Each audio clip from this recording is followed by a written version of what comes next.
Good morning. Lovely to be here. So the question that we're looking at this harvest is, whose world is it? Whose world is it? Well, does the world belong to us? I think sometimes we do think so, don't we, in the way that we act, in the way we help ourselves to anything we want, without always thinking about the effects on resources and upon other people. So does the world belong to us? What do you think? Or does it belong to somebody else? Is everything that we have truly ours, so we can say, like the ladies in the drama, hey, that is mine? Well, at the end of the drama, we heard a verse from Psalm 29, 24 even. It gave us the answer to that question, whose is the earth? Let's read it together. The earth is the Lord's and everything in it. So whose is the earth? The Lord's, absolutely. The world is the Lord's and everything in it. Everything belongs to God. It's his, not ours. However, because God created us, all of us, to live in his world, and because he loves us so much, he has gifted to us this amazing world that he's made and everything in it. Everything in his world that we could possibly ever need. Not only that we need not only what we need to survive, but also what we can need to thrive in his world. And best of all, he has gifted his world so that we may enjoy his world. So this means that our God has thought of absolutely everything we possibly need to survive and thrive in his world. This includes the clothes that we wear. This includes the homes that we live in. This includes our pets that we love. And it includes the food that we have to eat. So all these things and so much more have been given to us by God. So what does that tell us about God? Well, it tells us that he is incredibly imaginative. And it tells us that God is incredibly generous. And as we can see this for ourselves, as we take notice of his creation that's all around us, as we clock all the many different varieties of plants and foods that God has made for us to enjoy. Now take potatoes, for example. Who loves a potato? One of the British staples. Now we could more than survive on just one type of potato, couldn't we? Do you know how many different varieties of potatoes there are? Take a guess. You can shout out. We're not really at school. Shout out, Tom. How many potato varieties are there? Three. Higher. 2,000. Lower. Lower than 1,000. No, you're all rubbish. 200 different variety of potatoes. Who loves a daffodil? Me too. How many different varieties of daffodils are there around the world? Higher. It's a 5-figure number. 13,000 different varieties of daffodils. Morris, did you know that? You're our gardener. 13,000. Who needs 13,000 different types of daffodils? I love a daffodil. Or who loves a jelly-bellied jelly bean? Just in case you're shopping, my favourites are cinnamon, licorice and green apple. How many different types of flavours of jelly bean do you think there are? Which one is it? 64. Higher. Lower than 160. 100 different flavours of jelly beans. So you see, absolutely everything, even all those different synthetic flavours of jelly beans, have been made by God. Everything we see, everything we hear, everything we touch, everything we smell, everything that we taste, absolutely everything belongs to God. It's his, not ours. Which leaves us with just one appropriate response to God for his creativity and generosity. And what do you think that response is? To say thank you, absolutely, to give praise and thanks, remembering that everything comes from him, and saying thank you to God every single day is a really important part of our relationship with him. Of course, not just on Harvest Sunday, but every single day of the week, because the Bible says we're to give thanks to God for everything, and we're to give thanks to him in all circumstances. Now, what Harvest Sunday does for us is it gives us that prompt. It gives us that reminder, an opportunity to remind one another, whose world is it? And it's a special opportunity for us as a church family to thank him for all that he's given us. But Harvest Sunday just comes once a year, so we need other ways that we can be reminded to say thank you. A reminder for every day in such a way is to make it a habit of a short prayer before we eat a meal. And we often call this saying grace.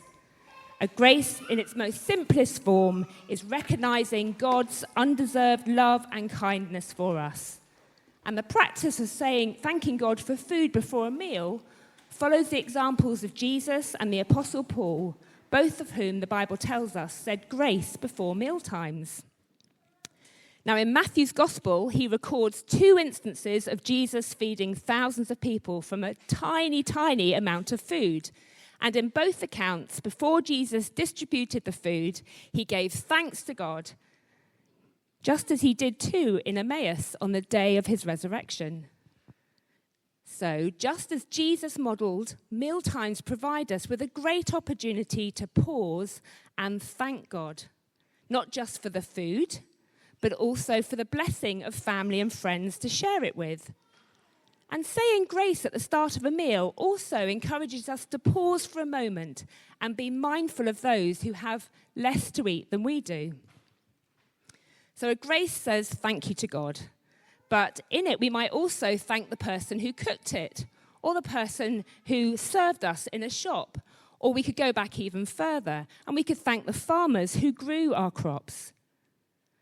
Now, many of us, I'm sure, if I wandered round with the mic, will have a familiar grace or a favourite family grace that we've used. It doesn't need to be a set prayer. An impromptu word of thank you does the job just fine. But this is one grace that we've used as a family, and I do love it. Let's read it out together. Thank you, God, for food, for family, and for friends. We remember those who have no food today, and those who have food, but nobody to share it with. As you have blessed us, help us to be a blessing for others. The reading today is from Genesis 1, verses 27 to 31. So God created mankind in his own image. In the image of God, he created them. Male and female, he created them. God blessed them and said to them, "Be fruitful and increase in number. Fill the earth and subdue it. Rule over the fish in the sea and the birds in the sky and over every living creature that moves on the ground." Then God said, "I give you every seed-bearing plant on the face of the whole earth and every tree that has fruit with seed in it. They will be yours for food. And to all the beasts of the earth and all the birds in the sky and all the creatures that move along the ground, everything that has the breath of life in it, I also give every green plant for food," and so it was. God saw all that he had made, and it was very good. And there was evening, and there was morning, the 6th day.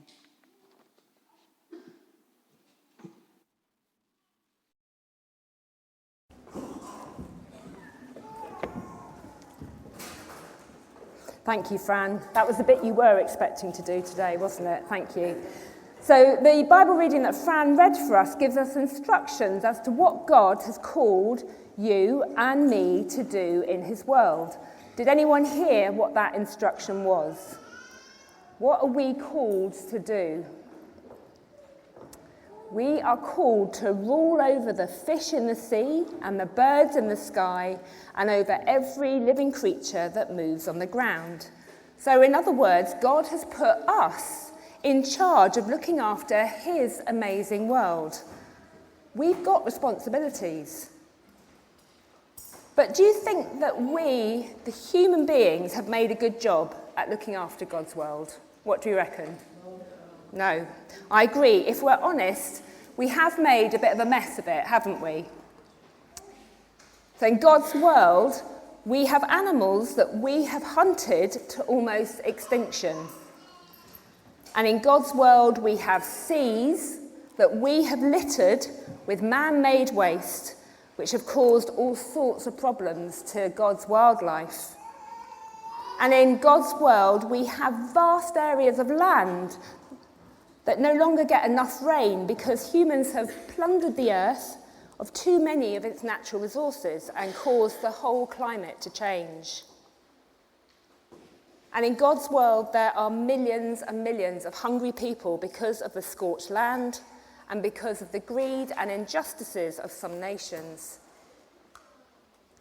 Now, I'm going to suggest you close your eyes for a moment. Let's close our eyes. I promise I won't do anything nasty. And imagine something of beauty to you.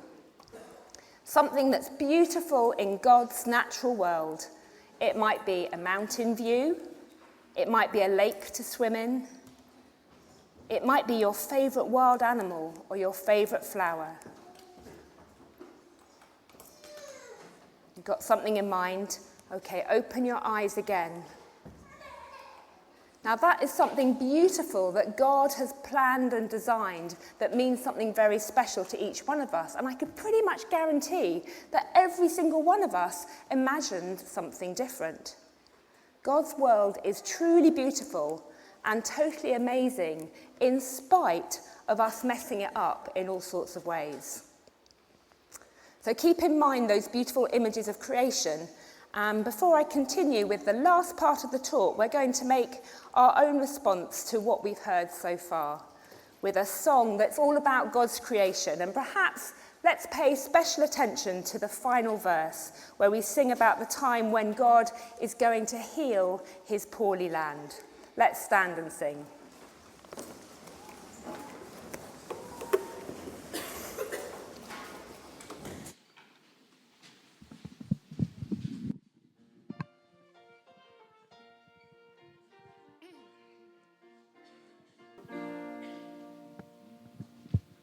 Please do take your seats.